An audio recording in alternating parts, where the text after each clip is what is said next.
Hey guys, here in a nutshell with me, Ina. Wala po muna tayong interview for this episode dahil meron akong gustong ikwento na nakakalokang hit and run incident na involving our car. Well, my husband's van. Okay, pero before yon, gusto ko muna magpasalamat sa lahat po ng dumating o nag-take part doon sa aming event with the Spot Pinoy team, yung mga dumalo doon sa aming mumunting booth sa Toronto Fiesta Extravaganza over the weekend.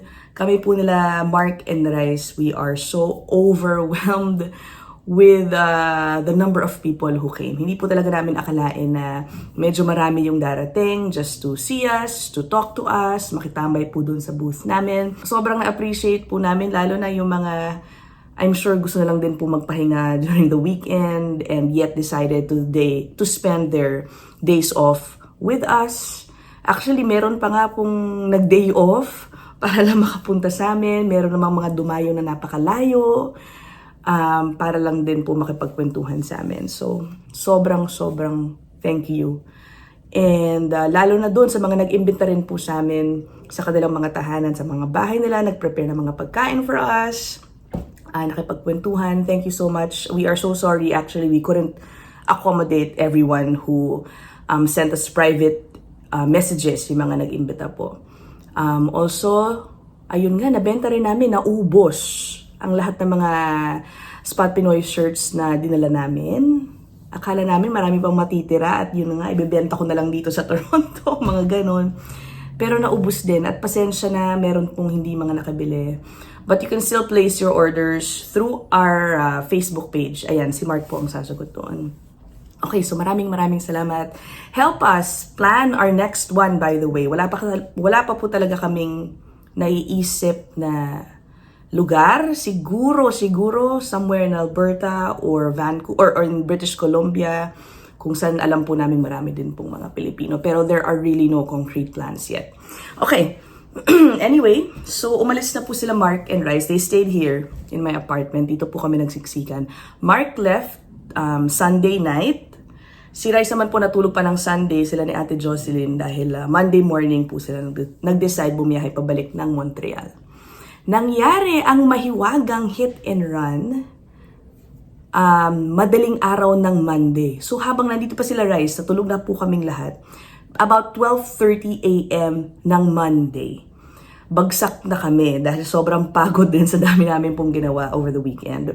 Bigla na lang tumatawag yung super ng building namin sa akin at before 1 a.m. Parang nagsasorry for calling in the middle of the night, asking for my husband kasi ako lang yung meron siyang number. Sabi ko, bakit? Biglang sabi niya na hit and run yung kotse niyo. Sabi ko, what? When? What happened? So ang nangyari was, si super namin, hindi ko rin alam ba't nandun pa siya sa opisina niya, which had a view of the parking space din. At may CCTV cameras, monitoring system po sila dun sa kanyang office. Nakita niya yung banggaan through the CCTV monitors. At narinig din daw po niya dahil ang lakas po nung bangga. I'll show you a video of it.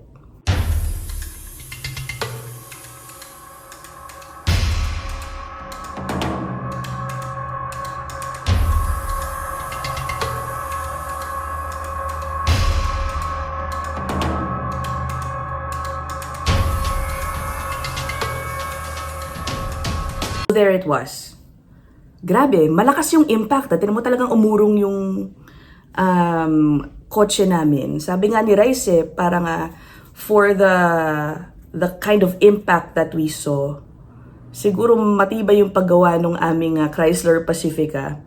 At ito lang yung damage kahit papano na nangyari. Buti na lang din, merong isang tenant na naninigarilyo daw sa balcony niya. Nakita yung nangyari. So he was a witness to it. At nagpapasalamat pa nga daw siya in a way. Nag-worry din siya kasi yung sasakyan daw niya was may isang sasakyan lang sa gitna naming dalawa. So nakita niya yung nangyari. Sabi niya, it was a red car at mukha dong lasing kasi pagewang-gewang to begin with dun sa may parking area namin. And then nabangga na nga and he immediately called 911. Okay, he was the one who called 911 first. So nung tumawag si Ate Cheryl to inform us, bumaba agad si JJ, yung asawa ko.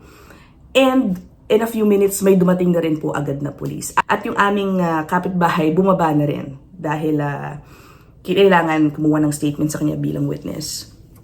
So, they had no idea who it was at that time. The only thing they knew was that it was a red car.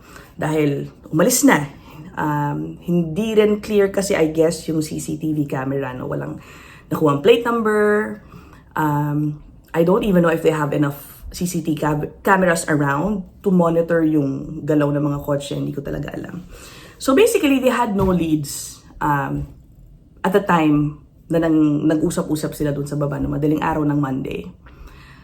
But the police officer just gave his information to JJ in case of anything na kailangan namin siyang kausapin.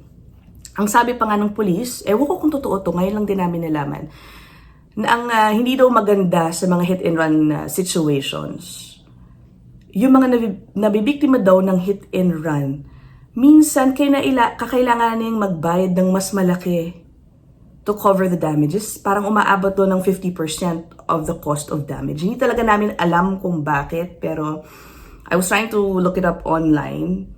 Some say it has to do with the fact na hindi mo kilala yung kabilang party dahil hit and run nga.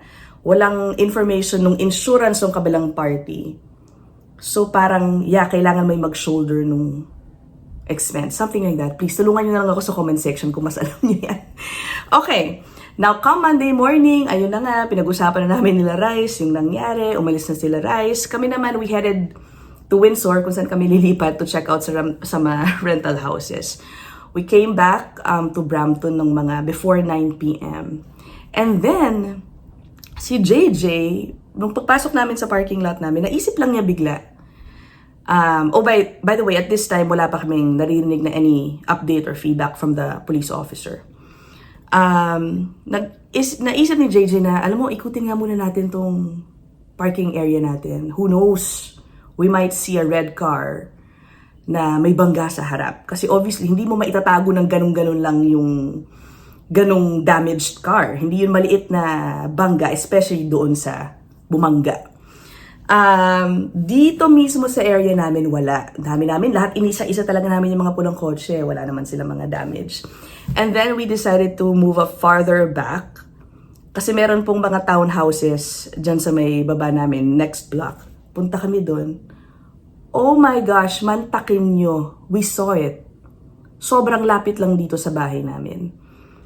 Ang nakakatawa doon, it was parked at the sidewalk na nandoon yung driver. Hindi ko alam anong ginagawa niya doon. Tapos nakapigil siya doon. Ang ginawa ni JJ, pinigilan namin doon sa harap. So basically, hindi rin siya makaalis kung sakali man. Ano? So parang ito yung harap niya, nandito kami. Hindi, nagkatinginan ngayon sila ni JJ. JJ took out his phone to take a picture of the car with the plate number. This is the only picture that JJ got. Nako, tapos yung driver, sumenyas pa ng something like, what the F are you doing? Parang ganun. Aba, binabaan ko ngayon ng binabaan ko ngayon ng bintana. Sinagawan ko ng, you hit our car last night. Parang ganyan. Ako po, nakakahiya. But anyway, sinigawan ko siya. Sa totoo lang, para ako na high blood dahil nakakagalit talaga yung ginawa niyang hit and run. Yung pag-alis niya made it a bigger crime, yung hit and run, diba? Tapos, nung narinig niya na sinabi kong you hit our car last night, aba, hindi naman niya dininay. Ang sabi niya, kuno, it wasn't me who was driving my car last night. I didn't know what happened. Sabi ko, so who was driving? Tapos may tinuturo niya, somebody who lives here. Sabi ko, what unit number? Yung asawa ko sabi, wag mo nang, okay na yan, basta may picture na tayo, sinasabi niya sa akin. Tinatanong ko pa, what unit number? Tinuturo lang naman niya, hindi ko na alam talaga kung ano, which of the units. But anyway, dahil pinipigilan ako ni JJ, umalis na lang kami. But when we were about to leave, biglang sumisigaw pa yung lalaki na, no, wait, let's exchange information. Aba, doon pa makikipagpalit ng insurance information, which, I'm sure alam nila kung sino yung nabangga nila dito. And they could have easily, leave a note or something telling us na sorry, kami yung nakabangga, ito po, tawagan nyo kami dito, or ito yung insurance information number namin, whatever. They could have done that during the day, buong Monday. They had all the time to do that, but they didn't. So nahuli itong lalaki na to, but of course, kiniklaim niya na nga na hindi siya yung nag-drive. Whatever. So he was offering to exchange information. Nasabi ni JJ, wag na. Kasi sa totoo lang si JJ, nababwisit din. Parang gusto talaga niyang ipadampot. So we left. And then when we got home, we immediately sent the photo to the police officer na dumating dito. And siya na daw bahala. So ayun, kami pa nakatonton nung coaching bumangga sa amin. And by the way, if you look at the photo, hindi lang yung side ng car niya na bumangga sa amin. Basically, ang bumangga from his end is yung left side eh. May bangga din yung kanan, kung titignan niyo mabuti yung picture. Ibig sabihin, malamang, meron pang ibang nabiktima yun at hit and run din. Hindi namin alam kung sino. So, ayun. And then come Tuesday morning, akalain mo, tumatawag na naman si Ate Cheryl. And nabanggit ko na rin pala sa kanya na nahanap namin, pero hindi ko nabigyan na ng details. Hindi ko pa nasisend sa kanya yung picture nung kotse at yung plate number. Sabi niya, oy Ina, umagang-umaga ng Tuesday, yung nakabangga sa inyo natutulog sa parking lot. Sabi ko, ha? Paano natutulog sa parking lot? My God, ano kayang isip nitong mamang may-ari nung kotseng pula? He parked in the visitors parking, mismong sa compound na nung apartment namin, at natulog dun. So, I don't know, is he a tenant of, one of the townhouses near us? Bisita lang ba siya dun? Hindi ko alam. But at the time that my super called, tulog pa daw sa kotse. And I'm assuming alam lang nila na yun kasi nga, sira yung sasakyan at kulay pula. Yeah. So, ang ginawa ni Ate Cheryl, sinend ko na rin sa kanya yung picture na kuha namin ni JJ. Pinadala niya dun sa police officer din. At the same time, reporting na bawal kasi mag-park at matulog dun. Ang kung sino-sino lang. Nakakaloka talaga yung nangyari. Ay, nako. Pero hindi ko na namin binabaan, pero nakakapraning. Tingin kami ng tingin sa balcony namin to check. Diyos ko, baka biglang bawian pa kami ulit nun. Alam mo yun, nakakapraning lang. But wala pa naman. JJ also went to the collision center to get an estimate of the damage. I think he's now just gonna pay $600 daw, about $600 for deductible. Ba yun kung tawagin? So ayun, nakakaloka. Nakakaloka. Buti na lang nahanap din namin in a way because yeah, we just really want to hold them responsible for it. Ay, nako po. Oh, by the way, tinan mo si Rice din, May kamalas-malasan din na muntik ng makarnap yung kanyang kotse doon sa event namin sa Toronto Fiesta Extravaganza. May vlog siya about it. Panoorin nyo lang din. Malas nga naman talaga namin, Anyway, that's my short story for this episode.